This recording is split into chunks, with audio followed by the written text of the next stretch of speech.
During a quiet day in Pompo Hills, a young sorcerer named Seth leaps from the rooftops.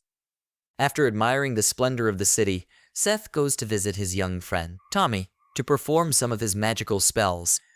Seth arrives and exposes his collection of magical books, which had been taken without his master's permission. Despite Tommy's warning of possible punishment, Seth persists. Seth tries to perform a spell from the booklet, but nothing works. Embarrassed, Seth uses his own original move, Titan Punch. However, he knocks a massive boulder onto a nearby farm, upsetting the demon-like cows.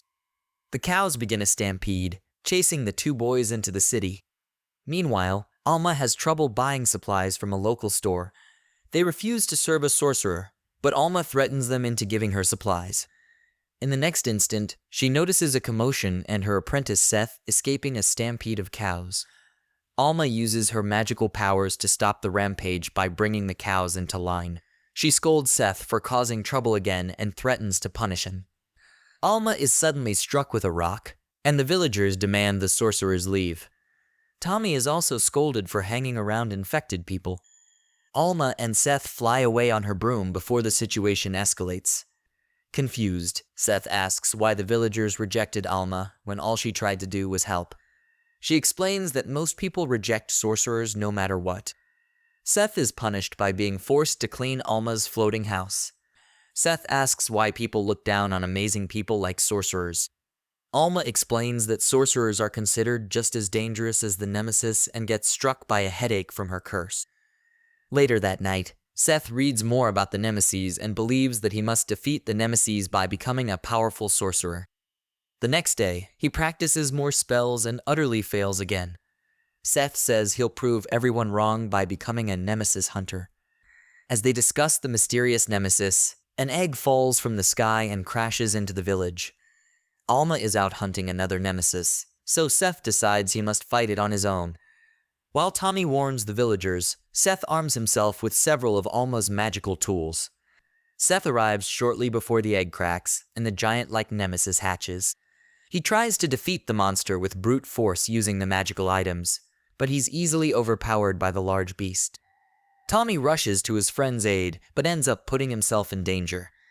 The Nemesis attacks the young boy, but Seth puts his body on the line to protect him. After letting Tommy escape, Seth is in danger of being squashed, but Seth remains determined to prove himself in this fight so that the people watching can believe in sorcerers. Suddenly, the Nemesis is struck by a spell called Bravery Destroyer. Suddenly, more sorcerers appear, and they commend Seth for his bravery. The Bravery Quartet works together to bind the Nemesis, and they introduce themselves as the Bravery Quartet. They announce to the town that they're going to save the people from the Nemesis as long as they listen. Seth asks to fight with the other sorcerers, and Don Bossman agrees to take him on due to his bravery. The villagers claim Seth will never be of any help and demand he leave. However, the boss reveals the wings on his head and says he and Seth are both sorcerers alike. Don Bossman evacuates the citizens and asks Seth to drive away the Nemesis. Seth intends to defeat himself, and the boss encourages him not to use brute force. He appears to entrust the task to Seth and leaves with the townspeople. The Nemesis is freed from the sealing spell, and Seth attempts to attack it with Titan Punch, but fails. The Nemesis chases Seth across town, much as the cows did the day before. Seth's strikes are useless against the monster's soft body, and he recalls the bossman's advice. Meanwhile, Tommy finds his father at the bank when the Bravery Quartet appears and orders everyone to leave. Back at the fight, Seth follows the boss' advice and restrains the Nemesis with a long chain. The Nemesis gets furious and launches a magical beam, which appears to destroy the town. Elsewhere, Alma flies on her broom after learning the Nemesis she was called to deal with was just a cow. On her way back home, she notices the Nemesis's aura and rushes toward the incident. She begs Seth not to do anything rash. In the decimated Pompo Hills, Seth survives the monster's massive beam and notices screaming coming from the bank. The Bravery Quartet ties up Tommy and the townspeople. They were planning on robbing the bank while the town was in crisis. While Seth is dealing with the Nemesis, they're stealing money from the citizens. Seth arrives at the bank and appears horrified by the situation. Don Bossman thanks him for helping in making a fortune, and the citizens believe Seth was in on the whole operation. The boss reveals that the Bravery Quartet is a group of treasure hunters taking advantage of the Nemesis problem. Seth realizes he's been tricked all along, and the boss says there's no use in fighting for regular people. Despite Seth's struggles, people remain ungrateful and hate him. The boss tries to convince Seth that he should only fight for himself, not the people who hate sorcerers. The Bravery Quartet tries to make up for Seth before leaving, but the young sorcerer punches the boss through the wall. Seth engages the other quartet members, but Gigi blocks him with his magic. The boss spares Seth and tries again to convince him that he's right about normal people. Seth refuses to accept he's on the same level as the thieves. The Bravery Quartet leaves the citizens tied up, and the Nemesis arrives to kill them all. Tommy and the others can only watch as they're about to die. Seth gets up and promises not to leave Tommy behind. He faces the Nemesis blast alone, determined to prove he wants to be an amazing sorcerer who protects everyone. The Bravery Quartet looks on from afar, amazed to find that Seth is protecting all the people using his bare hands. Seth saves everyone inside the bank by shielding them from the Nemesis's blast. Using magic barehanded, Seth defeats the monster using his powerful Titan punch, or so it appears. The Nemesis narrowly survives, but its injured body is suddenly destroyed by Alma's skull attack. She asks Seth to rest for now and takes him back to her house. That night, Seth awakens to his body being covered in bandages. Alma treated his wounds and even caught the Bravery Quartet on her own. She scolds Seth for using his magic barehanded and warns him about the Inquisition. She believes the villagers may have contacted them, but Seth believes they're grateful for the help. Tommy handed Alma the remains of Seth's gloves and thanked her for saving them all. Despite this, Alma feels that normal people and sorcerers would never understand each other. Seth claims that finding the Nemesis nest is his best bet for destroying all of them. Alma reveals that there is a rumor that the Nemesis net is called Radiant. Seth determines he has to destroy Radiant so that sorcerers are no longer considered as villains. That night, Alma recalls finding Seth 10 years ago. Her earliest memory is her awakening after losing her memories following a fierce attack. She was found with Seth, who she also had no recollection of. After that, Alma's journey to find herself began. Alma tried for a long time to find people who knew of her past life or Seth's. However, no matter where she went, no one knew who they were.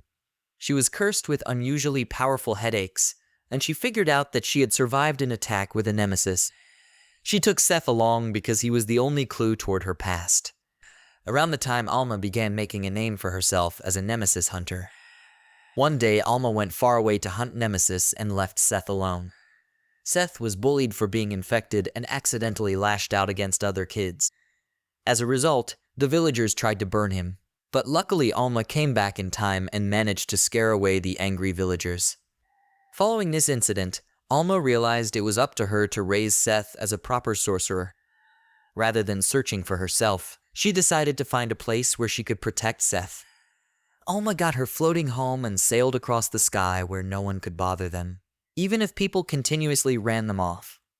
The next morning, Seth tries to get out but gets caught by Alma. She knows he wants to go on a journey to destroy Radiant. He has no plan but a lot of spirit, so Alma doesn't stop him. She provides him certain tools, such as his own broom and fresh gloves. Alma also makes him promise not to become a monster. Before Seth leaves, he turns around to thank Alma once more for everything she has done for him. As Seth leaves on his new broom, even the stone-cold Alma is moved to tears. Seth flies over town, and even the villagers wave goodbye to the young sorcerer. A researcher, by the name of Doc, from Artemis Institute approaches Alma's observatory. In his approach, he asks Alma if she knows where the remains of the golem Nemesis are located. Alma complains that she placed a call into the Artemis Institute 3 days ago, with Doc insisting that he had instructed his assistant to head to the Pampo Hills ahead of his arrival and make preparations. The researcher expresses bewilderment, believing his assistant to have gotten lost yet again.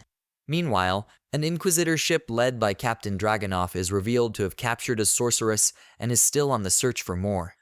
Concurrently, the Inquisitors also try to arrest Seth, who continues to resist on board their ship. Dragonoff asks what the commotion is about, and his knights explain that Seth crashed into the ship. They tried to interrogate him, and he started a fight in retaliation. Dragunov notices Seth's horns and asks if he is a sorcerer. He reveals that inquisitors exist to prosecute sorcerers, and his men arrest Seth. They imprison him in a black-silver cage, and Seth orders them to release him so he can hunt Radiant down. Dragunov warns Seth not to use that term so loudly, and they imprison him on the ship for being cursed. Seth regrets not listening to Alma properly. He was told to head to the town of Artemis and find a sorcerer named Yaga who might have an idea about Radiant. Inside the ship, Seth notices a small floating creature and a girl also trapped beneath the ship. She introduces herself as Melly and reveals she was going to Pompo Town to retrieve a Nemesis before she got lost and captured by the Inquisition. She is a sorceress sent from Nemeses and is accompanied by her small friend Mr. Boobry. Melly was caught after becoming separated from her friend Doc. She compliments Seth's horns, but they are interrupted by a sudden shaking on their ship. Doc arrives, and Melly notices him and quickly blows his cover. Dragunov catches Doc carrying Nemesis remains and arrests him as well. Back inside the ship, Seth introduces himself to Doc and learns Melly is his assistant. Doc claims he researches Nemesis because taking them out one by one is a monumental task. Seth claims he's going to defeat them all using Radiant, and Doc learns Alma is the woman who raised him. Mr. Boobry steals the keys to free all of the sorcerers. They try tracking down their stuff before escaping, but Dragunov catches them. Seth uses his Titan punch to blow them away, and Dragunov is shocked to see him use magic with his bare hands. The knights persist, and Melly protects them using her defensive magic. Seth is impressed with Melly's defensive magic. They appear to get overwhelmed again when suddenly Melly changes personalities and goes on the offensive. When Melly is under extreme stress, her curse activates, and her personality changes to the reverse of her typical kind self. Melly's crazy, mean side destroys the knights with Igni's Rumper. Seth feels amazed by her power and gets all of his stuff back. Dragunov suddenly appears and threatens to shoot Melly with his bow when Seth uses his Titan punch to free Doc's ship. The sorcerers escape, and as the knights are ready to shoot down their ship, Dragunov orders them to stop fighting as they get closer to Artemis. He also makes a mental note of Seth using magic barehanded. As the sorcerers soar through the sky on Doc's ship, Seth asks Melly to teach him more about magic. Before long, they reach the city of sorcerers, Artemis Academy. After escaping the clutches of the Inquisition, the trio of Melly, Doc, and Seth land in the Artemis Institute's docking station. As they pass through a series of checkpoints, Seth remarks in awe as he observes the vast number of sorcerers that occupy the city. However, before he can progress any further, Melly informs him that he must register as a civilian to be able to use any of the city's facilities. Despite his dislike of the proposal, Doc forces Seth to register. Doc advises Seth to move quickly lest he miss the admission ceremony. The researcher insists on staying behind, but Seth snatches him and runs to the ceremony. The group arrives just as the ceremony begins. Master Lord Majesty, the institution's founder and sole ruler, is introduced by one of his devoted followers. In the opening, Seth recognizes Lord Majesty as the yellow cat Alma warned him of. Master Lord Majesty is polite in his welcome speech to the aspiring sorcerers, informing them of the Artemis Institute's ultimate purpose of eliminating the curses that plague all sorcerers. Seth and the other sorcerers on stage fill out the paperwork to award them citizenship at Lord Majesty's request. This turns out to be a skillfully concealed trick, as the short letter that was signed quickly breaks down, revealing an extensive list of additional restrictions and conditions. For simply using the Institute's paper and ink, all of the sorcerers on stage are immediately in debt. Doc is overjoyed as his true intention is revealed. Doc reasoned that getting Seth to sign up as a citizen would keep the horned boy so distracted with debt that he would not have time to interfere with Doc's social life. His plan backfires when an Artemis official arrives to inform him that Seth registered Doc as a guardian, meaning that all debt made by Seth is now officially Doc's responsibility. Regretting his failure to pay attention to Alma's warnings of Lord Majesty, Seth plans to immediately locate Yaga and continue his quest without paying his debt, much to Doc's disapproval. Despite Doc's pleas, Seth and Melly wander randomly through the Artemis Institute in trying to find Yaga. The duo search all around the city, each time leaving behind immense property damage and causing an elevation to the amount of debt accrued, much to the horror of their guardian. After a long day of work, the trio sit near a park to rest. Civilians walk by, welcoming Doc as the new debt king, the person holding the most debt in the entire institution. They interrupted by the strange man in his cauldron. The strange, elderly man suggests that he may know the location of the mysterious Yaga.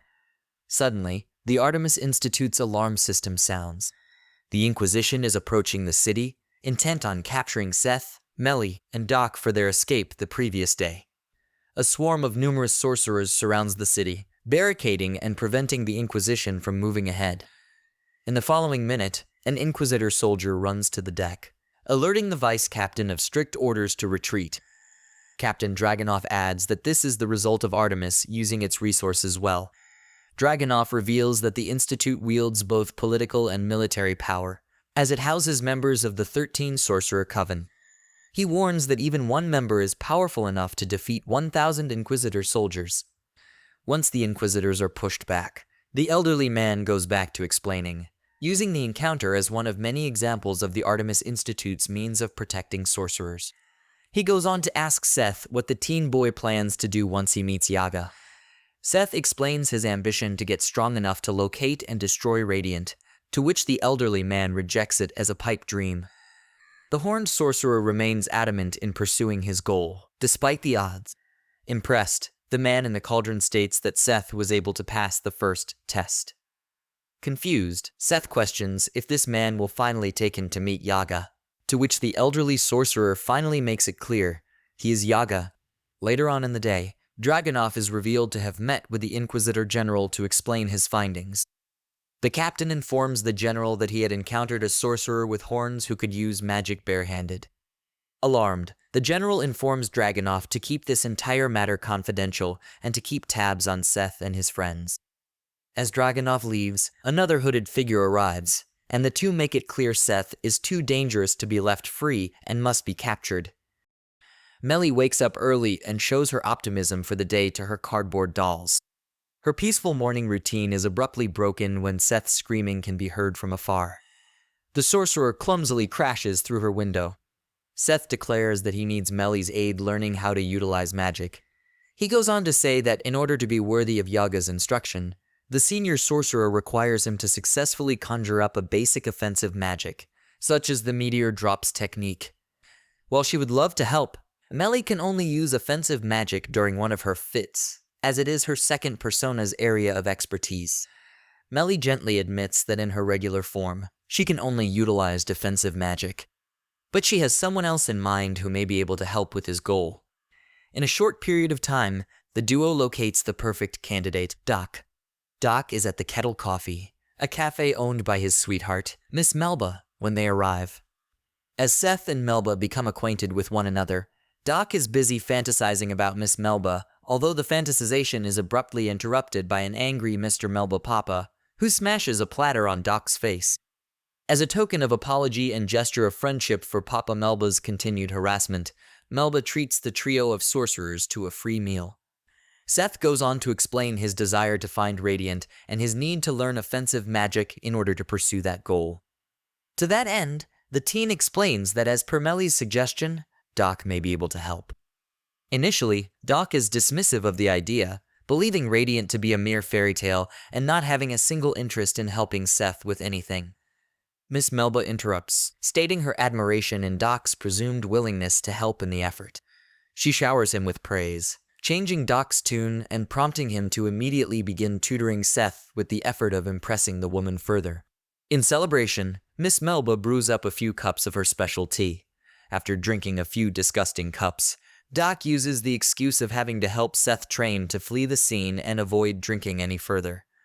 At the training field, Doc expresses his desire to make his agreement a one-time deal. Instead of sparring with Seth or using magic himself, he will simply read the instructions from a grimoire. Following along with Doc's reading, Seth begins to feel out the form of the Fantasia in the surrounding area and hopes to gather enough to invoke the meteor drop spell. Each attempt is a resounding failure, prompting Seth to try even harder. In the last try, Seth is finally able to conjure up a wealth of Fantasia, but it ends up backfiring, exploding before he can even form it for a spell. The eruption of Fantasia is potent enough to catch Doc in the crossfire and sends him blasting in recoil. The group later regathers back at the Kettle coffee shop, with the mummified Doc licking his wounds. Despite Melly's pleas, the researcher is determined to never help Seth again. Melly's curse is triggered in the following minute, prompting her to enter into one of her infamous fits. Without saying anything further, Melly launches into a rage, unleashing innumerable bolts of Fantasia via the Meteor Drops spell. In Melly's carnage, she blasts Doc, sending the researcher flying off into the distance. Meanwhile, Seth begins to run, hoping to evade direct combat with an enraged Melly that is in hot pursuit. The sorceress is able to land a direct hit with one of her blasts, sending Seth rocketing off in recoil. The debris during the explosion partially rips Seth's feather gloves in the process. Melly is so focused on beating the instructions into Seth's head that she is unaware of the bridge collapsing above her. The sorcerer instead places all of his hope on one final attempt for the meteor drops. Remarkably, the spell is able to be done successfully, destroying the rubble and saving Melly from the impact. With his success, Seth goes to embrace Melly, who immediately reverts back to her normal state after showing delight in Seth's affection. He goes on to thank Melly, letting her know that her aggression is the main reason he was able to successfully conjure the Meteor Drops spell. Later on in the day, the group goes to meet Yaga, where Seth is able to successfully show off his usage of Meteor Drops. Yaga criticizes his ability to gather Fantasia, but is impressed with the boy's improvement. The Elder Sorcerer immediately shoots down Seth's excitement, making it clear that he was still far from being ready to track down Radiant. He explains that many of the world's most notable sorcerers have tried in the past, and not even a single one has come close to accomplishing that goal. As a final test to gauge Seth's worth, Yaga leaps into the air and delivers a mighty beam of Fantasia. The cauldron crash. Remarkably, Seth is able to block the incoming spell, securing his spot as Yaga's official student. The next morning, Melly wakes up and greets her cardboard friends. Her daily routine is disrupted yet again when Seth breaks through her open window and begs for a place to stay. Sleeping in the park, as he had been, increases his debt and Doc's as his guardian. Melly agrees, allowing Seth to use her spare room. She expresses her joy at having a roommate as Seth questions the cardboard dolls Melly has in her room, to which she replies that they are her friends. Soon later, Seth begins training with Yaga, who attacks him while chasing him. Seth cannot even dodge properly and is knocked out cold by a pot beam. Later that day, Doc's peaceful morning that he spends admiring Melba is interrupted by Seth and Melly. He tries to shoo them away, but Melba interrupts him to ask if he would like to try her new coffee recipe. Doc knows how horrible Melba's original recipes are, but he still accepts them, thinking that she will like them if he takes the offer. Doc tries it and is shocked to find that it actually tastes good. Doc takes a moment to celebrate how his life is finally turning around for the better. The sewer hole near him opens up, and an octopus tentacle throws him into the sewer. Yaga reveals that it is a devil fish called Kraken. The water system beneath them is where sorcerers dump animals from experiments, and this particular species likes coffee. Melba's father says that Doc reeks of coffee from drinking it all the time. Therefore, this monster may actually eat him. Seth and Melly panic on hearing this. Inside the sewers, Doc awakens to find the monster drinking his coffee and thinks he will be eaten. But then suddenly, it is attracted to the strong scent of coffee. It heads towards its source, which is actually a giant bucket of coffee that Seth and Melly have brought along to lure it out. Yaga told them to take care of it alone and for Seth to consider it part of his training. The Kraken appears, and they are relieved to see that Doc is still alive. Unfortunately, Seth's Titan punch doesn't hurt it, as the Kraken is too soft and squishy. The Kraken suddenly grabs the coffee bucket and starts running away. Seth and Melly try to attack it, but it squirts some ink on them and makes them crash into each other. The creature escapes, and Seth is forced to retreat. Later, they decide to try and stop the Kraken from moving using traps. The first trap only ends up capturing Doc, and an even more dangerous trap does as well. Melly's last plan is to use an arrow with a sleeping potion on the tip, but that just ends up hitting Doc too. This infuriates Melly, and her switch is flipped. She attacks the creature, but is not of much use, and they are back at the cafe, battered and bruised. Yaga appears to ask if they are ready to quit, since fighting a creature on its own turf is quite difficult. But Seth refuses to just give up and let Doc die. The two head back down with another bucket of coffee, but Doc surprisingly tells them to just leave. Doc is frustrated that Melba won't give him the time of day and has decided to live the rest of his life with his new friend he named Devil. Seth then shockingly pours the coffee on himself, but Doc is frightened that Devil will surely eat Seth. Devil does eat him, but Malia explains that that was his plan. The coffee he poured on himself was filled with powerful spices, so Devil ends up spitting Seth out. With it weakened, Melly is able to stop its movement, which allows Seth to land an attack. Seth goes in for another strike, but Doc begs that he stop. He explains that he and Devil bonded over their love for coffee and are now friends. Seth wants them all to be friends together, and Doc agrees, as he can't believe how reckless Seth was to save him. The next day, as they are hanging out at the cafe as usual, Seth remarks that he now knows how weak he is, and Yaga pops up just then to tell him to get ready to train again. Later, Seth continues training but ends up destroying his gloves. Yaga decides to take the gloves but gives Seth another pair. These are quite different, as Yaga explains that they prevent the wearer from using magic at all and shock him if he tries to take them off. Yaga has decided that Seth isn't worthy of his instruction, as he is now and points out how he has never seen such crude and careless use of Fantasia. Seth points out that being able to gather absurd amounts of Fantasia just means he is powerful, and the more power he has, the better. Yaga explains that gathering power isn't a bad thing, but true ability lies elsewhere. He tells Seth that he has been so focused on becoming powerful that he has forgotten something crucial, and the new gloves are not to come off until he finds the answer. Seth is furious, and he complains about the cryptic things the pot wizard said about true power lying somewhere other than magic. Soon, Doc comes running there, and it seems that Melba has started feeling his riz a little. She asks him to try some herbal tea, but he replies that they don't have time today, as Majesty has sent them an invitation. The invitation is to explain that their debt has soared to unprecedented heights, and is by far the highest debt in the history of Artemis Academy. Doc must explain to Seth that this isn't something to celebrate, and then must tell Lord Majesty that they have no money to pay the debt. Lord Majesty has them do tasks instead, and Seth wishes he could use magic to make things easier. Doc works hard as well, as he thinks about Melba and their bright future together. Just then, Melly notices something in the sky, and Seth goes to investigate. We see that it's the Bravery Quartet, and Don explains that his genius is what allowed him to discover the treasure that they are about to get. Seth arrives. They are shocked to see each other, but Seth forgot who they are. They reintroduce themselves and explain that escaping the island's prison was easy.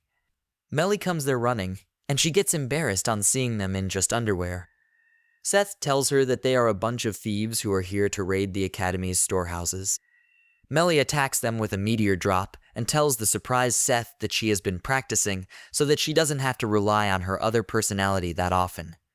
Next up, Don and his men shoot magic fart missiles at her, and she blocks them before realizing that their underwear is made of the same material as gloves, which enables them to use their magic.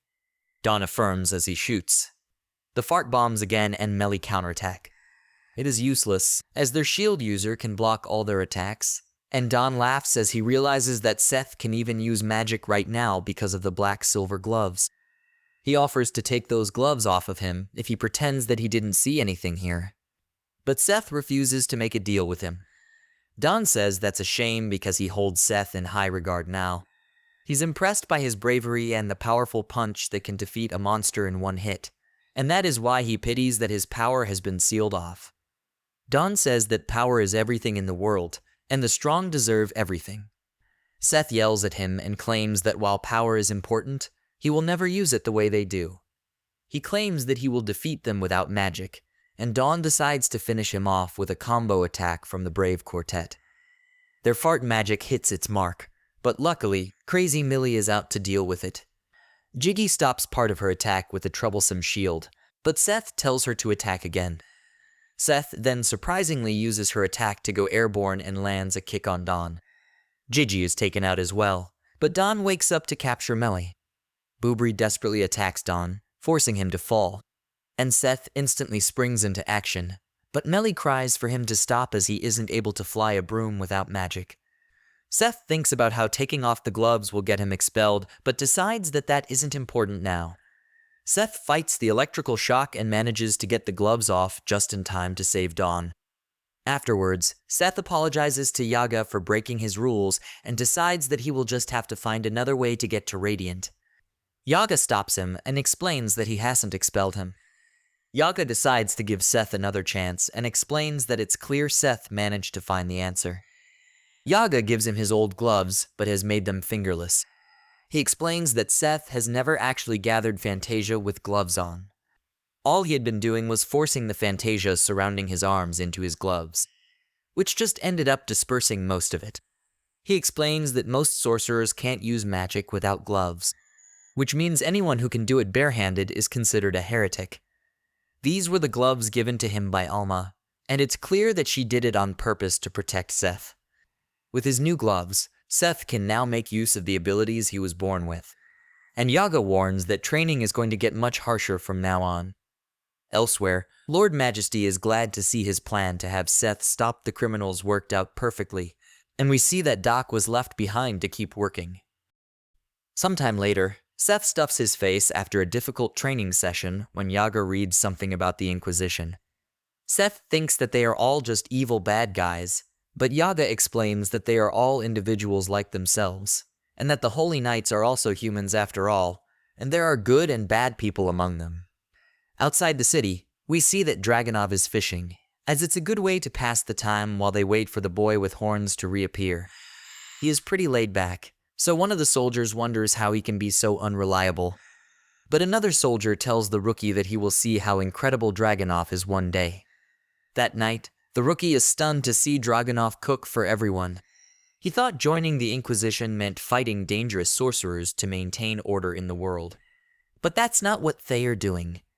Afterwards, the rookie sees Dragunov while doing laundry duty. Dragunov wonders if he has disappointed the rookie, as all the rumors about him are not true, and he is just another guy who strayed from the road to success. Suddenly, it starts raining, and the vice captain and his crew get busy repairing it. The next day, as Dragunov is repairing his ship, he gets a report that another squad faced a monster in a battle, but they suffered serious losses and their ship broke down too. They meet up with Captain Edmund and his squad, who explain that they were attacked by a flying monster but managed to repel it. He doesn't care where the monster went after that and claims that they have to deliver the result of their mission to the headquarters.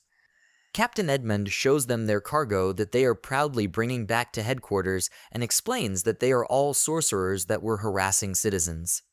Dragunov's men are then asked to repair their ship, and they talk about how Edmund made a big name for himself for capturing several sorcerers. The rookie hates repairing someone else's ship and decides that he will ask to be reassigned to a different squadron so he can be led by someone other than Dragunov. Afterward, Dragunov is told that the repairs are finished. Just then, a Nemeses appears, and Edmund states that it's the one that attacked his ship. It's enormous, but Dragunov explains that it's not interested in them at all. Edmund is glad to see that it's heading straight for a town, which means they are safe. The rookie complains that it is unfair and a lot of people will die at this rate. But the captain doesn't care about that anymore and claims that his only job as a holy knight is to capture wizards and nothing else.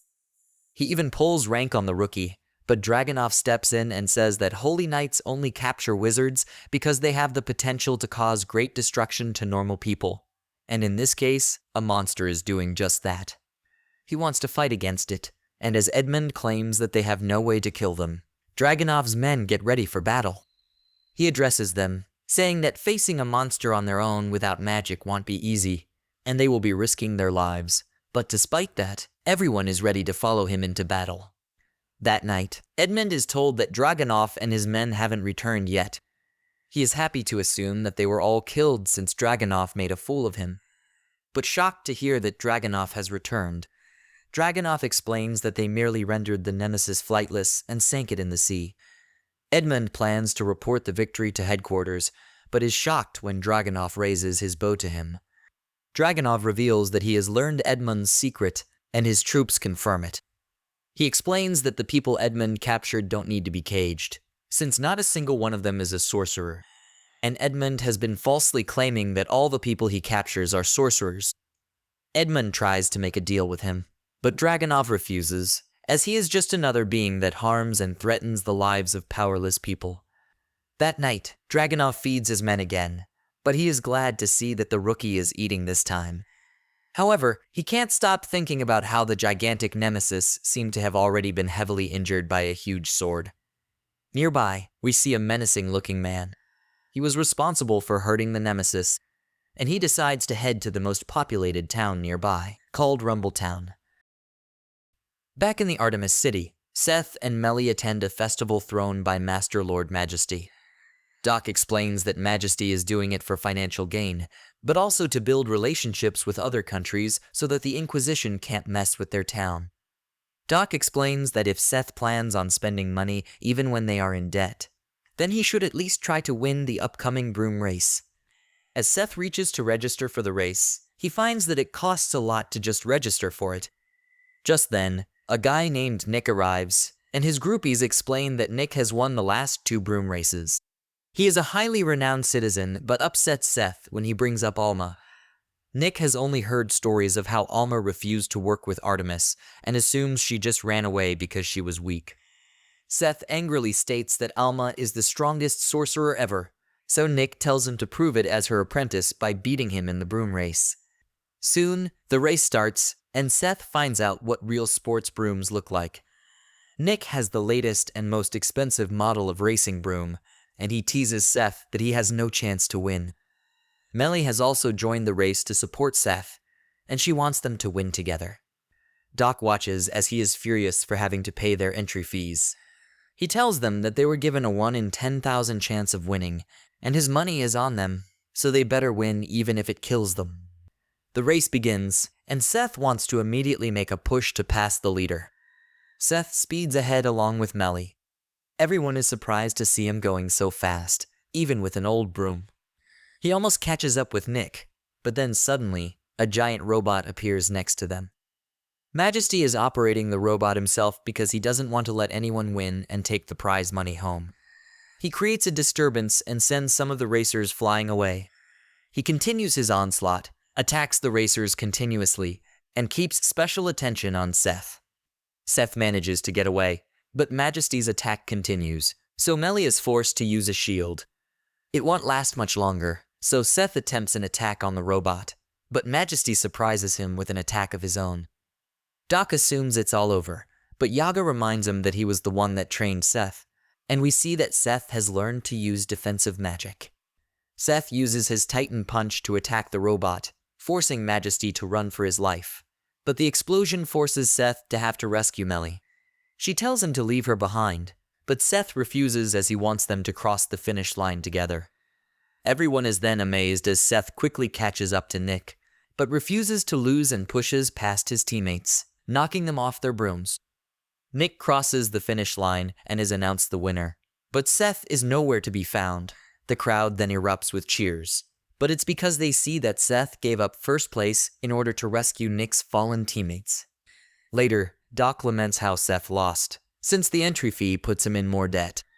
Seth points out that a little more debt won't make a difference at this point and agrees with Melly when she says that they need to look for work. Near Rumble City, we learn that the mysterious man's name is Grim.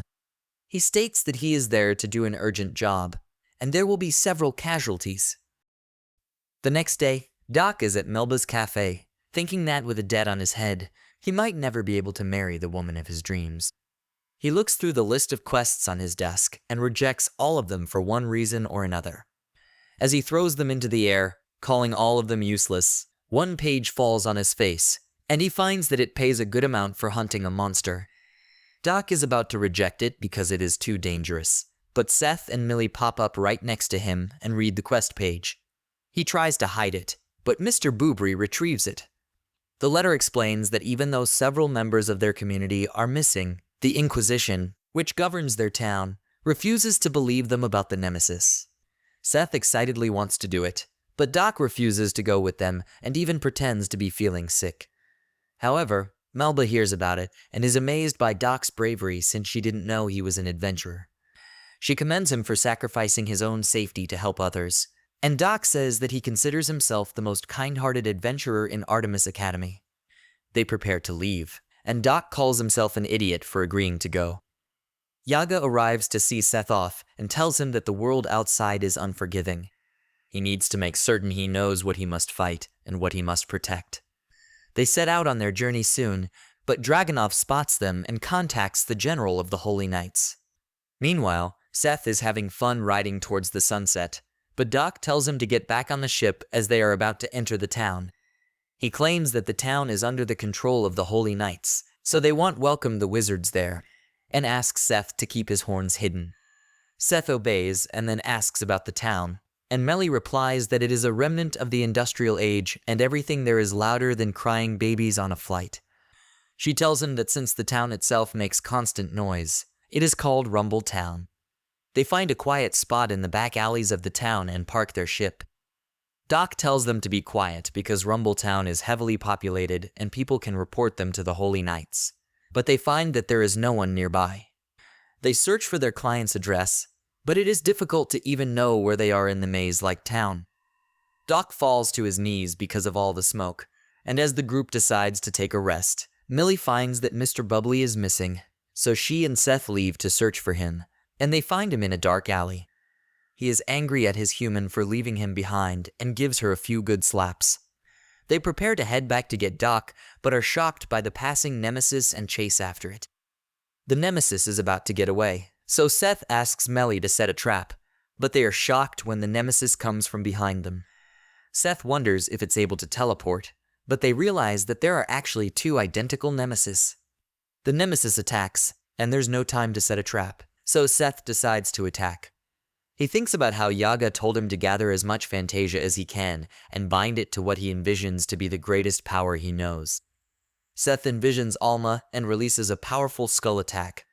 After taking down one Nemesis, Seth prepares to get the other, but they are shocked to see the Nemesis just leave.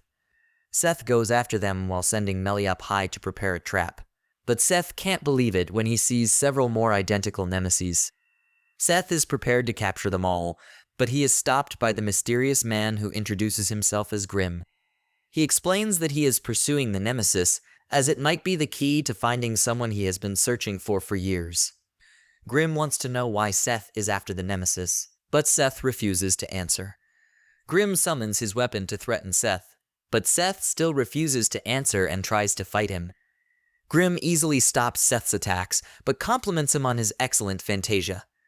Grim wants Seth to give up as the difference in their power is obvious, but Seth just prepares his skull attack, and it gets Grim's attention. This attack is stopped as well, and Grim hopes Seth understands now. He asks for information once again, but this time Melly appears to attack him. She is certain she defeated him, but they are shocked to see Grim is okay. Grim is sure that people will be coming soon after all the commotion and decides to leave. He leaves but guarantees that they will see each other again, and Seth can't help but admit that he was extremely strong. As soon as he leaves, the citizens of the city come there along with some holy knights who spot Seth and Melly running away. The soldiers panic and rush to inform their captain, Conrad, about it, who asks the man to do 1,000 push-ups for looking too disheveled. He asks him to deliver his report while doing push-ups, and he learns that 2 sorcerers destroyed a building in the city. A menacing grin spreads over Conrad's face as he declares that the time to hunt wizards has come. Back with our trio, we see that they are being hunted. Doc can't believe that Seth instantly caused problems the second they got into town, but Seth points out that the trouble found him. He explains that there were at least 15 Nemeses, and Doc thinks how capturing all of them could lead to a reward that would pay off all their debt. Seth wants to get the Nemesis right now, but Doc explains that they have to find their client first. Meanwhile, Conrad is getting ready to capture the wizards himself when he finds Dragunov chilling in his living room. Dragunov speaks to him very casually, So Conrad reminds him that he is no longer Dragunov's subordinate and demands respect.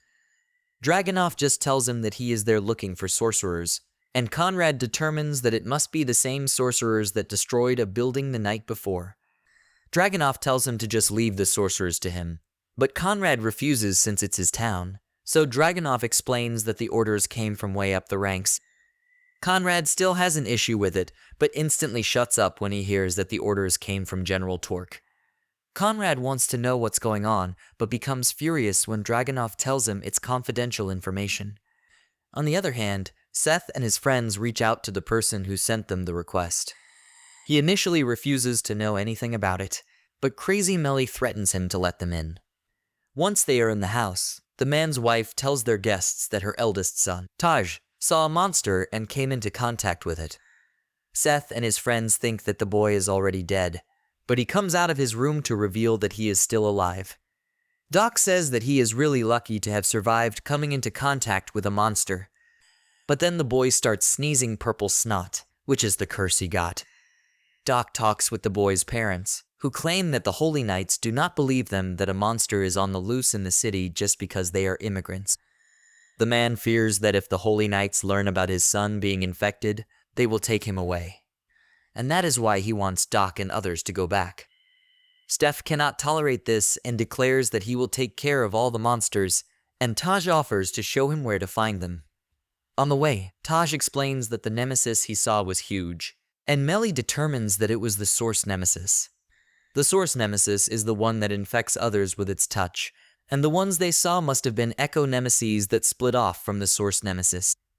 Taj points out where he saw the large Nemesis, and the trio goes ahead to find a strange-looking tree with feathers. These are the trees that inhabit a place where Nemesis exists, but they have never seen one this big. They don't usually get this big, so they determine that the Nemesis must have been there for a while. Just then, the ground begins to shake, and all the troops evacuate the area. Doc points out that it's no ordinary earthquake, and years of digging have made the island unstable. They realize that people are being moved to balance out the island, and the clock tower is giving the directions. Seth points out that the Nemesis came out before when no one was around and thinks that they might be waiting till everyone leaves. Doc fears that the ground might fall beneath their feet, so Seth decides that they should just watch from the sky. He was right as the Nemesis appeared, but there are too many. They decide to take down a small group first, but Doc calls Seth crazy as he plunges down from the sky to attack.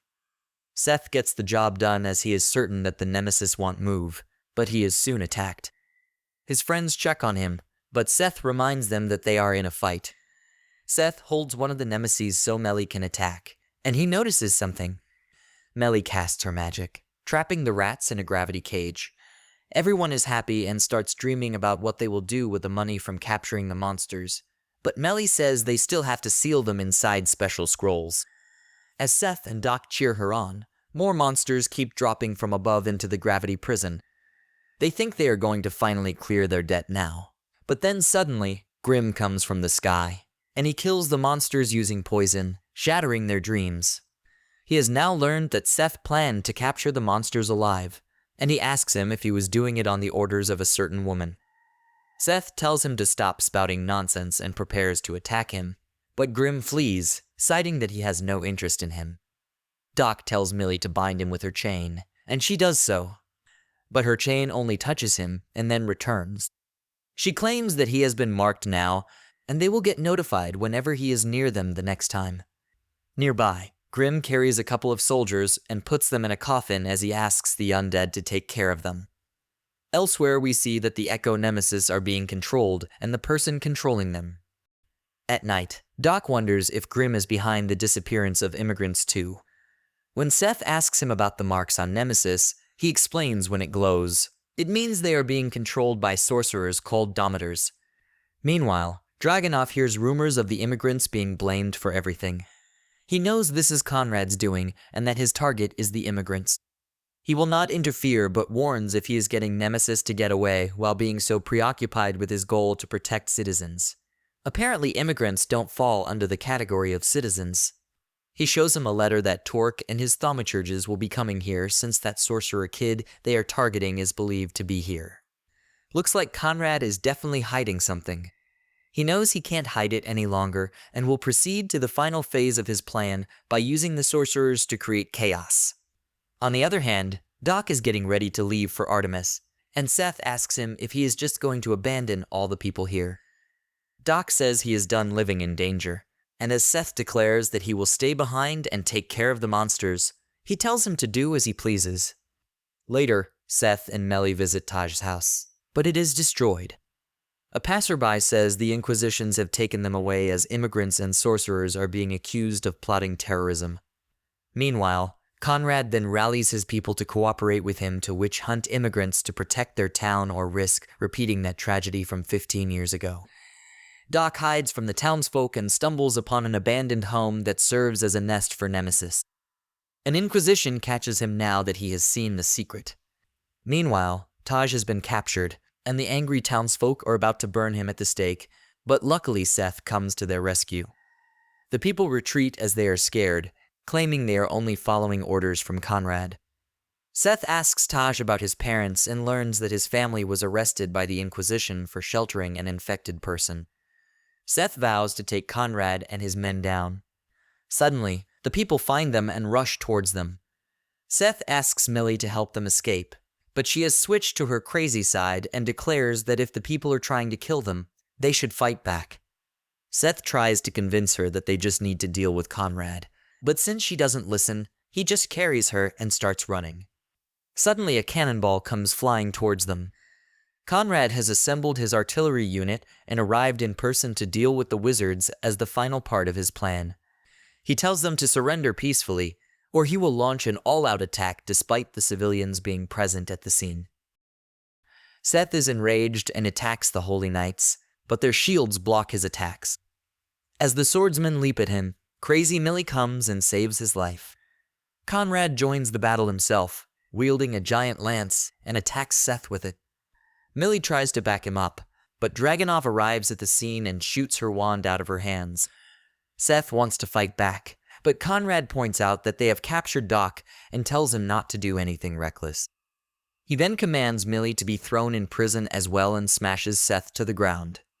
Dragunov tells him not to be too rough with the boy because the general needs him alive, so Conrad takes his gloves off, thinking he can't use magic without them. Dragunov gives him a subtle warning about not underestimating the boy and then leaves the scene. With the riots against the immigrants happening, Conrad uses this chance to lie to the public by blaming Seth as the one siding with the immigrants and hiding a horde of Nemesis. So to eradicate this quickly, he will destroy them all. This means trapping normal people in the area and sacrificing them too. Seth is enraged at him, punches him in the face, and sends him crashing down. Conrad can't believe that he can use magic without his gloves, but that doesn't matter anymore. He drinks forbidden muscle juice and suddenly buffs up but loses his hair as a side effect. His soldiers fire the cannons on his command, but then suddenly the cannonballs stop in midair and Grim arrives next to Seth. Absorbing all the cannonballs into his body, he ties a bandage around his arm before asking him if he is associated with the Dominator with a flute. Seth replies that he has no idea who he is talking about, and Grim asks him why he was working with the rat monsters then. Seth tells him that they were just capturing the monsters alive, and Grim trusts him. He shoots the cannonballs he has absorbed into his body and wipes out the entire artillery in an instant. Seth asks him why he is suddenly helping them, and Grim apologizes to him for the misunderstanding between them earlier. Suddenly strong winds start to blow towards the clock tower, and atop it is the woman with the flute and her rat monsters. She gathers all the magic in the region and then commands her monster army to attack the city. Grim immediately takes action and rushes to stop her, and Seth decides to join him after telling Taj to hide somewhere. However, Conrad is still raging to finish their fight. Seth tells him there is no time to fight when the town is in danger, but Conrad tells him that he doesn't mind, and he was the one who hired the Dominator girl to do the dirty deeds for him. On the other hand, Doc's condition keeps on worsening in the cage, and Melly finds that he has no pulse. She cries that he has died, and then suddenly, a shield hits the cage and unlocks it. While she is still mourning the death of her friend, her pet comes with her wand and points towards the rat monster, overwhelming two soldiers nearby. Melly decides that she cannot sit here and cry, and she steps outside to deal with the monster. She swears that she won't let anyone die on her watch anymore. She fights with monsters on her way, but ends up in a place where Dragunov is leading his men. He has his bow pointed at her, but he uses it to scare away a monster attacking her from behind. He commands his men to ignore the wizard right now and deal with the monsters, because that takes higher priority. Back at Seth's location, Conrad gets ready for the fight and attacks Seth, who blocks it with a shield. The shield shatters easily, and as Seth tries to attack Conrad, he dispels his attack with his lance made of white silver, which completely nullifies magic. Conrad has the upper hand in the fight and presses Seth down, but gets furious when he points at his stupidly long mustache. Taff is hiding as he watches them fight, and he thinks that he must head past them to open the gates that are keeping everyone in the danger zone. Taff realizes that he must open the gate at all costs and rushes across the battlefield. Conrad tries to attack him, but Seth holds his lance and gives Taff the chance to run away, but he fails to open both gates. The battle resumes, and Seth blasts his magic attacks at Conrad, who repels them all with his lance. As he stops to boast about his abilities, Seth throws his boot at his face before hitting him with a kick boosted with magic power. In doing that, he steals Conrad's mustache and mocks him. He smashes him to the ground, and moments later, the bell of the tower is uprooted because of the storm that sends it flying. The bell falls in the main part of the city where everything important is located. Conrad is horrified as he sees this and wonders why this is happening when the girl with the flute laughs and decides to unravel her villain origin story. 15 years ago, 4 infected kids were taken from their homes to be turned into weapons to fight monsters, and the girl named Hamelin was one of them. However, they were thrown into prison, and the people hated them for just that. Only the kind Major Oxymir treated them nicely and gave them a flute to play to ignore the mockery. However, Conrad, who was only a soldier at the moment, disliked all of that. So one night, Conrad let the children escape prison. However, he also told the crowd about their escape and began a witch hunt. By the time Oxymir intervened, only Hamelin survived the violent attacks from the angry mob. Soon, a monster egg fell from the sky, throwing the city into chaos. Conrad convinced Oxymir to let him take charge of the evacuations and asked him to use the help of the wizard girl to fight against the monster. As the night brought Hamelin out, Conrad stabbed him from behind.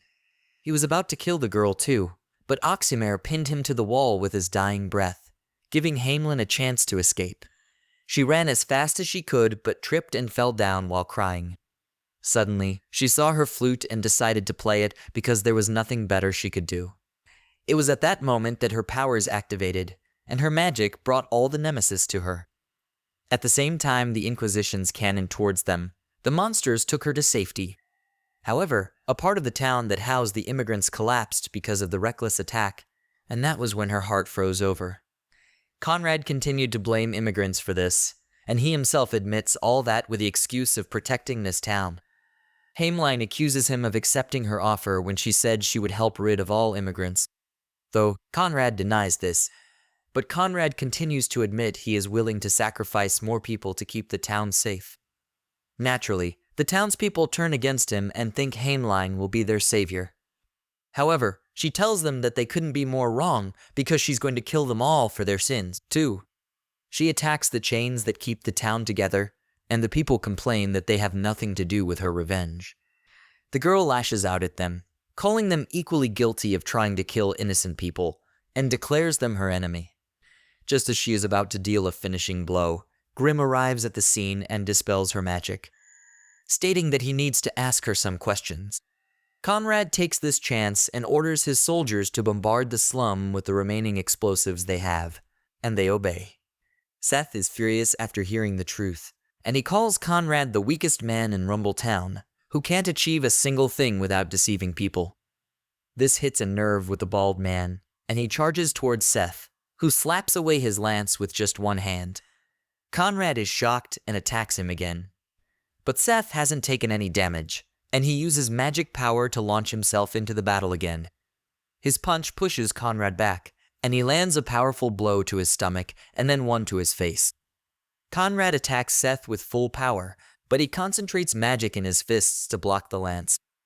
Conrad slaps him into the air and then shoots his lance head to finish him. But as he pulls it back, he finds that Seth has absorbed the attack just like Grim did with the cannonballs. Seth gathers all the magic power he can and launches everything towards Conrad. He blocks it with his lance, but it doesn't hold up for long and gets shattered, leaving him wide open. Seth then delivers a devastating punch to his face, defeating him for good. As the dust settles, Seth pulls out the lamb's head from the bandages and falls unconscious.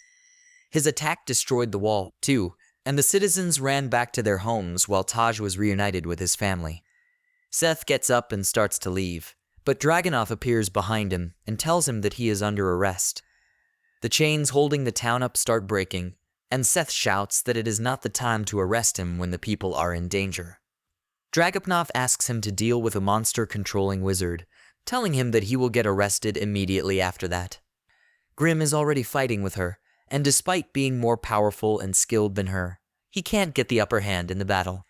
He asks her questions about who taught her the art of controlling monsters, but she doesn't give him an answer. He sends a smoke screen towards her, and as it clears, he has her at the point of his sword. He takes 2 names, asking if she is related to them, but since Hamelin doesn't react, he realizes she is not involved with them.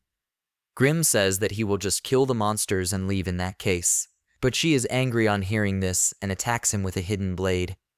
As soon as he sees his blood, Grim freaks out and runs away. On the other hand, Millie is unconscious and wakes up when Miss Bubbly shakes her up. She thinks she failed to protect her friends again, and traumatic memories make her heart heavy. Overwhelmed by strong emotions, she turns into a crazy Millie and starts slashing the rat monsters without mercy. Seth approaches her from behind, and as she sees him, she reverts to normal and hugs him while crying that Doc died. Seth tells him that Doc is with him and pulls out a baby that looks just like Doc. Seth explains that he found Doc's dead body, but then suddenly, baby Doc appeared from its belly. He couldn't believe what just happened, but now he has come to terms with the fact that his curse is molting like insects. Then Melly wand suddenly glows, and a ball of light comes out of it. Melly exclaims that it is the tracker she put on Grim, and a moment later, it comes from the direction in which the light bulb went. He tells them that he is no longer their enemy and warns them about Hamelin and her monsters. He tells Seth that the enemies are too powerful for him and tells him to retreat while he kills all the monsters. Seth says he won't allow that, and Grim asks him if he has some other plan. He has none, but Melly suggests that she can restrict the girl using an item, and he can deal with the monsters in the meantime. Grim agrees with the idea and decides to help, but Doc doesn't want to be a part of it at all. They leave him somewhere safe and then head towards Hamelin. She sends her rat monster minions to attack them, and Seth charges ahead and blows them all away with his powerful skull attack. The girl brings forth even more monsters and uses wide area wind magic, pushing Seth back, but then someone saves him. He wakes up inside a tower, and a hooded man appears before him. Seth asks him who he is, and the man removes his hood to reveal 2 horns on his head, just like him. The man introduces himself as Piotr and claims that he is just an observer who likes seeing how the world works. He points toward the bandage on Seth's face and asks him why he is not removing it, because it will allow him to use his true power. Seth doesn't believe him and explains that the bandage just covers an ugly scar he got from the monster he first encountered, and Alma told him to never take it off. Piotr sighs, saying that Seth doesn't understand how magic works, but he can't undo the seal for him. He asks him if he doesn't want more power, but Seth doesn't get what he is getting at. Piotr asks him who he is working for, because no matter whose side he takes, there is some evil everywhere. Before Seth can give him his answer, the tower rumbles, and he decides to take his leave, thanking Pianin for saving him. Piotr hopes that he doesn't die because he is his only family in the world. Meanwhile, Millie and Grim go towards Hamelin, confident that Seth has survived. Grim creates a smokescreen, while Millie sneaks behind the girl and seals the monsters. But the girl blocks it, yelling that she will not let anyone harm her brothers. She dispels the magic, and Millie leaps onto her, marking her with her wand. Heinlein pushes her back and attacks her with wind magic. She declares that no one can stop her vengeance on the town, and Melly begs her to not hurt anyone anymore. Heinlein declares that these people took everything from her, and this time she will take everything from them, and Melly has no reply to that.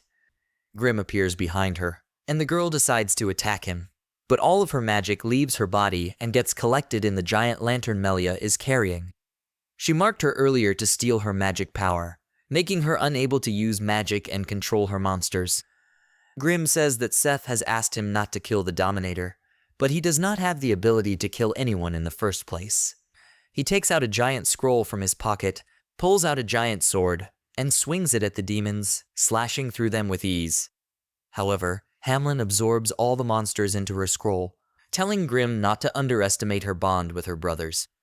Their magical powers combine, and she unleashes a devastating wind strike. Grimm's sword runs out of its usage duration and returns to the scroll, and Melly complains that she cannot do anything if the girl combines her magic with the monsters. Hamlin is about to blast them away forever, but then the floor behind her collapses, and Seth emerges to join the fight. Hamlin puts some distance between them and points her sword at him. She calls him a fool for coming to fight her after he survived her attack earlier and rushes towards him. Seth dodges her attacks and absorbs her blade thanks to the bandages. He declares that he will stop her, and Hamlin blasts him with her wind magic. He comes out unharmed and claims that her attack does not hold a candle to Alma's punishment or Yaga's training. Hamlin takes to the skies to put some distance between them and attacks him from there, and Seth replies with a full power skull burst. Hamlin's attack overpowers him as she says that he is helping his enemy, and Seth replies that he is just helping normal people. She gets furious upon hearing this and increases the intensity of her attack, telling him that the people are not worth saving. Seth gets hit by the attack, but he gets up and tells Hamlin that the people are just afraid for their lives and just defeating Conrad has solved the problem. She calls him an idiot for thinking that, explaining that the people are the ones who let the Holy Knights commit atrocities against the innocent wizards. She doesn't care about the people and will let them die. Seth points out she is only doing the same things Conrad did. She tells him that no matter how hard he tries, the people won't accept wizards.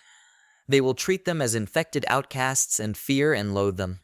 She tells him to pick the correct side to fight for, and Seth declares that he will save everyone.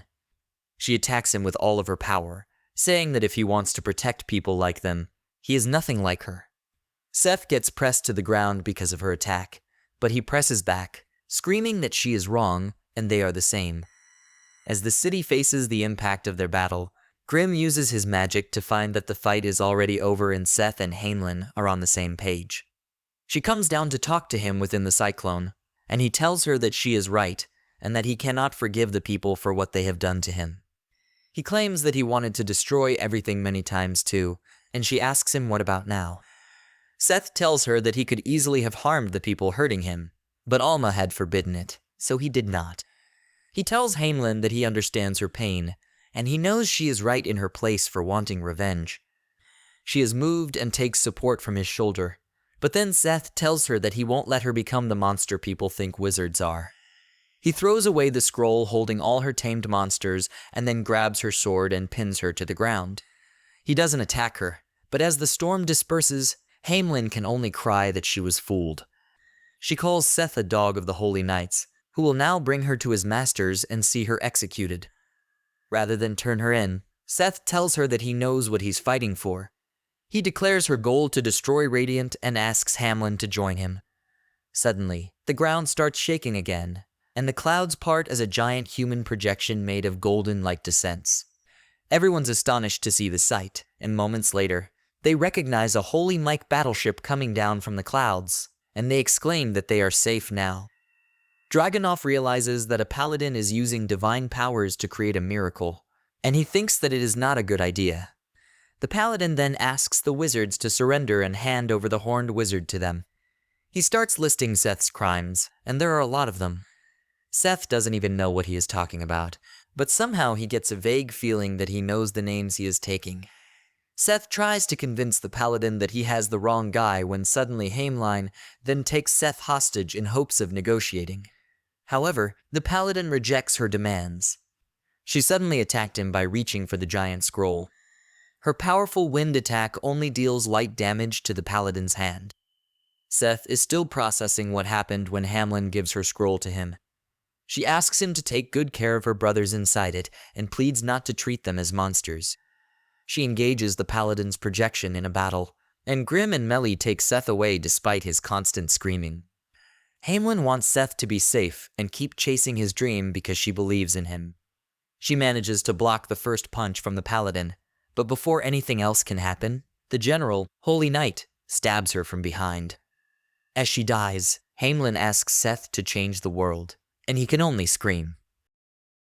However, Seth tries to take on Torque, but Von Teps arrives at the scene and puts him down. Before he could kill Seth, Piotr did something that turned Seth into some monster that oozes out tremendous fantasia. Von Teps is furious because his face got scratched, and he lunges at Seth, only to get done in by one slap. Next is the paladin, Centauri, who uses his gigantic projection to attack Seth. But after taking one blow from him, he temporarily loses the function of one hand. Torque realizes that Seth is a dangerous beast, and he must slay him down immediately. He calls upon the power of the founder of Holy Knights and brings forth a halo using a miracle. With his divine power, Torque sends powerful slashes towards Seth to disbalance him and then attacks him directly. He believes that the boy cannot sustain that form for long, but Seth still has some fight left. He gets Torque with a powerful punch, but he blocks it with his sword and then pushes him away. Then Satora punches him away. Seth somehow gets away from the general's sight. Grim and Millie are carrying him away at full speed, and they have no idea what the beast-like form Seth just showed. Melly is concerned because he looked like a monster, but Grim tells her that they have no time to waste because the Holy Knights are looking for them. He takes out a magic coffin and opens it, releasing a horde of people trapped inside it. Grim tells her that these are all infected people or those who saw Conrad's evil deeds, and he hid them to protect them from prosecution. And then Doc also comes out of the coffin. Melly tries to stop his screaming, and she wonders how they can get away from this island with the condition of their group. Grim tells her there is no need to worry because their ride is here. Majesty has sent his personal aircraft to take back the dead king. The ship's crew launches fireworks to keep the people and the Holy Knights distracted as they take the wizards away. The unconscious Seth dreams of his friends, and as he sees memories of Hamlin, he gets trapped by the guilt of not being able to save her. He also accuses Piotr of doing something, but the latter explains had he not, he and his friends would have died. Seth laments that in his monster form, he couldn't tell between friend or enemy. Everything that Seth did was on his own. All Piotr did was help him get in touch with the powers and memories he doesn't know of yet. After a week, Seth finally wakes up in Melly's room. Grim explains Torque's ability to nullify Fantasia. Since Seth's arm was hit by it, it cannot be healed by any magic, and he might never use Fantasia again. Seth doesn't think it's bad since he realizes all he is capable of is reckless violence. He also wants to know what happened to Rumble Town, and Grim explains that the Paladins have taken charge of rescue and restoration, and there is no clue about what became of Conrad. Seth thinks that the Holy Knights were the ones who saved the town in the end, but at least Heinlein's monster friends are living peacefully in an enclosure within the academy. He is glad to hear that he could at least help them. They go to Melba's cafe. She is glad to see them back, but Doc is too nervous to face her in his baby form. Contrary to his dreadful expectations, Melba finds him incredibly cute and hugs him, and he is glad that he became a baby. As Seth and his friends finish eating, Melba says that today's food was special because it was prepared for the heroes who saved Rumble Town. Seth doesn't feel any better as Melba explains that they are the talk of the town, and they are in the newspaper as well. He has received credit for defeating the Holy Knights and the evil wizard, and that makes him feel bad about Hamlin. Suddenly, they get a message from Majesty, who is throwing a party to celebrate their success in Rumble Town. Melly is really excited to go to the party and invites Melba with her. Later at night, they go to Majesty's palace to attend the party, and Seth notices that Doc has grown a bit taller. He explains that he spent all of his savings to buy a growth potion so that he could dance with Melba, but the effect of the potion was random, and he only grew by a few years. The lights go out, and the yellow cat makes his appearance before putting a spotlight on the star of the evening, Seth. The crowd cheers him on, and then Majesty yoinks him onto the stage. Seth doesn't like getting so much attention, but Majesty starts telling his life story about how he came from a small village and became the king of Det in Artemis, before fighting a holy mech captain and an evil dominator. As everyone calls him a hero and cheers him on, Seth thinks about Hamelyn's death and gets even more upset. Majesty asks him what he plans to do next, and he replies that he will destroy Radiant. The crowd is a vibe, and they say that their Det King can destroy tens of thousands of Radiants. Majesty tosses him into the crowd where all the thirsty girls want a piece of him, but he squirms his way out of the crowd, only to run into Nick. Nick claims that he is just lucky to get this famous because he could have saved Rumbletown in a smarter way than him. That is why he wants to challenge Seth to a duel to prove to everyone that he is the hero of Artemis. Seth has no interest in dueling him, and Nick starts teasing him, saying that Dometer must have been an incredibly weak and low-level sorcerer. So here comes a great sucker punch in his face. Seth snaps about many other sorcerers out there that share Hamelyn's tragic fate. That's why he must destroy Radiant as soon as possible. He sounds disappointed that with so many sorcerers here, none know anything of Radiant. Later, Seth is asking himself what he's supposed to do until Alma shows up to give him her usual beating. She wouldn't have known had Melly not contacted her. She gives him a letter from Taj. He thanks him for what he did. Everyone now is helping to rebuild Rumbletown, and he hopes to meet again. Alma tells him that Seth might not have been able to save some, but he did change those he touched. Even back in Pompo Hills, everyone treats Alma nicer than before. Also, Melly disregarded her own wounds to nurse Seth back when he was in a coma. With Seth's blues blown away like that, now he goes around thanking those who helped him. At least it's better than moping around. Thank you for watching till the end, and please don't forget to subscribe. See you next time and peace out.